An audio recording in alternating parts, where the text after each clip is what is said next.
Il existe une catégorie travailleur autonome pour immigrer au Canada. Et quand je regarde dans mon petit dictionnaire en ligne, un travailleur autonome, c'est quelqu'un qui travaille à son compte. Voilà. Alors, pour vous qui rêvez de venir vivre au pays du sirop d'érable, est-ce que ce serait là une opportunité? Ou pas? Dans l'épisode d'aujourd'hui, je vous explique tout ça. Bonjour à tous et bienvenue sur Notre Vie au Canada. Cela fait 9 ans déjà que nous avons quitté la France pour venir vivre notre rêve américain. Et nous sommes aujourd'hui à Waterloo, en Ontario.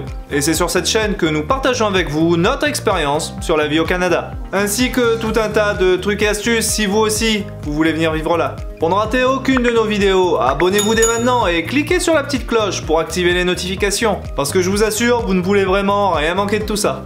J'avais fait une petite pause ces dernières semaines, mais me revoilà. Et aujourd'hui, nous continuons notre série de vidéos sur comment venir vivre au Canada. Nous en avons déjà publié quelques-unes, comme vous pouvez le voir sur l'écran, car en effet ce ne sont pas les façons qui manquent pour immigrer au Canada. Et pour celles que je publie aujourd'hui, eh bien je dois bien avouer qu'au départ, j'avais prévu de vous parler de cette catégorie-là. Mais quand je me suis rendu sur le site d'Immigration Canada, eh bien j'ai pu constater qu'il n'y avait plus de lien comme vous pouvez le voir. Et après une petite recherche rapide, eh bien j'ai vu ça.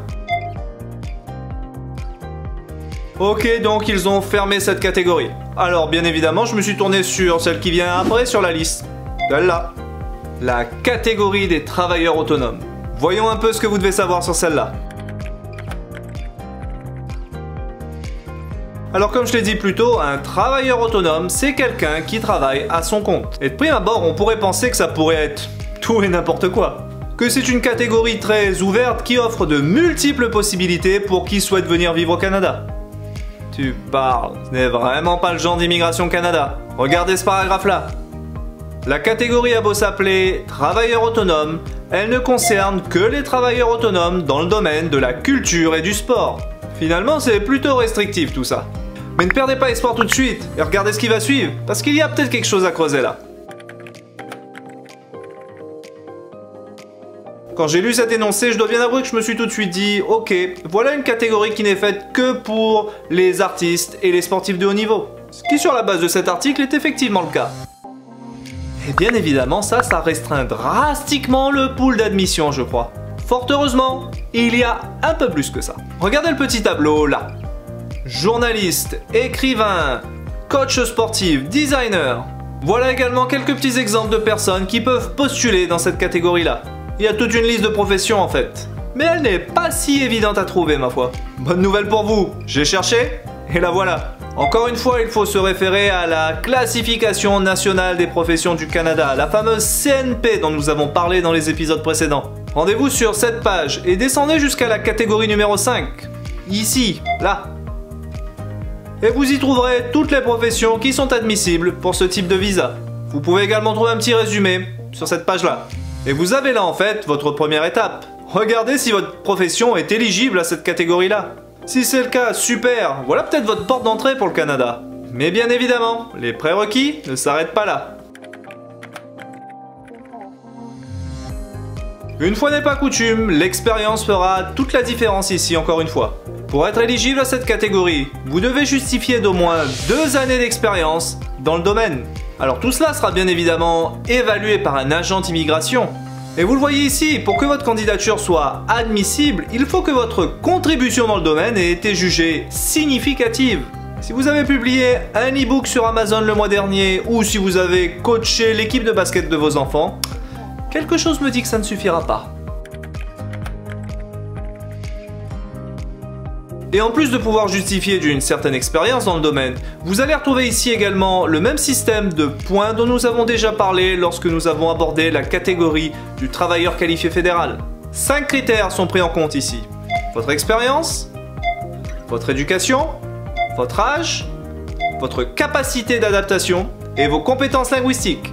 Et ils ne se sont pas pris la tête. Le système de notation est exactement le même que celui que nous avons décrit dans nos précédentes vidéos.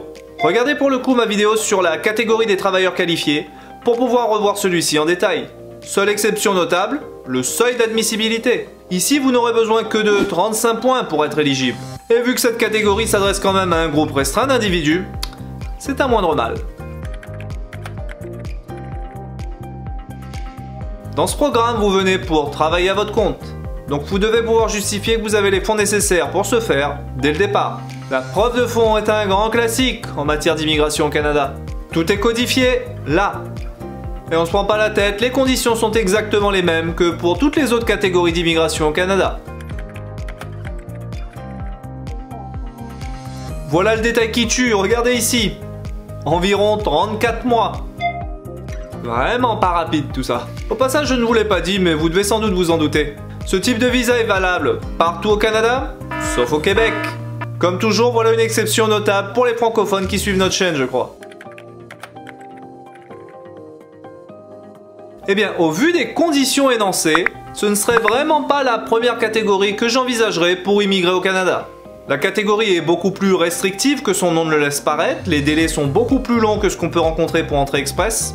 Pour des artistes ou des sportifs de haut niveau, c'est peut-être la voie royale pour venir vivre au Canada, mais pour le commun des mortels, je me reporterai plutôt aux autres catégories d'entrée express que nous avons déjà détaillées, qui pour le coup me semblent beaucoup plus adaptées que ça.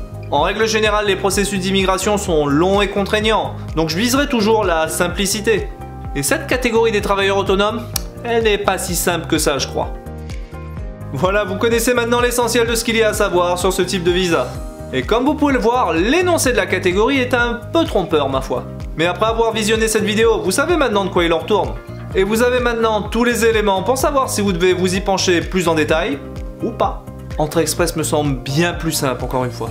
La bonne nouvelle, c'est qu'il reste encore d'autres catégories que nous devons détailler. Et dans le prochain épisode, nous nous pencherons sur celle-là. Catégorie économique du Québec. Quelque chose me dit qu'il y aura plusieurs épisodes à faire là. Allez, je commence mes recherches et je vous présente très bientôt tout ça. Ça sera bien évidemment ici, sur Notre Vie au Canada.